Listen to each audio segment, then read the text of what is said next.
ceelka Baxdo waa ceel-biyoodkii ugu horeeyay ee laga hirgeliyay degmada Baxdo ee gobolka Galgaduud muddo 39 sano ka hor ah kaasoo ay hirgelisay Dowladdii Soomaaliya ee xilligaas dalka ka talinaysay laga soo bilaabo xilligaas ilaa sanadkan aynu hadda ku jirno 2018 ceelkani wuxuu ahaa mid shaqaynaya taasoo ay sabab u yihiin dadka reer Baxdo oo gacanta ku hayay ceelkan marar badan oo ay cilado soo wajaheena dayactiray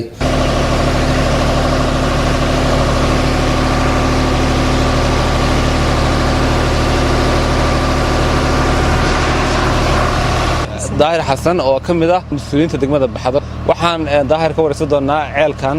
Baxdo iyo taariikhdiisa ayaa ka wareysanayna bal daahir ceelka waxay faahfaahin naga sii waxa weeye dawladdii xilligii 79 ilaa 80 la qodo ceelkan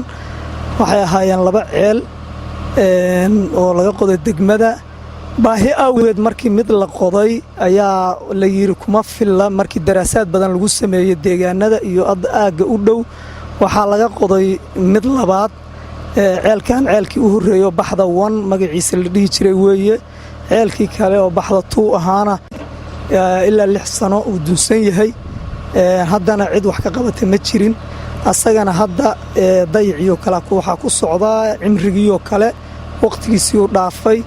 wuxuu keenayaa maar iyo ciid iyo jajab iyo biro uu biyaha soo raacsiinaya muddo 40 sano ku dhow ayuu ceelkani shaqaynaya marka dadka reer Baxdo sida ay ugu soo gashay in ceelkaasi la xafido oo xilligan la soo gaarsiiyo maxaa nooga sheegi kartaa dadku wax ay ku xafideen isfaham iyo muwaafaqo Ilaahay uu siiyay haddii aan laga arrinsan ee qolo gaar ah ku tagrifasho ama dhibaato ka timaado way burburi lahaa waa dareemi kartaan in badana dawlad la'aan dhulku soo maray oo waxyaalihii danta dawladda oo dhan ay baabeen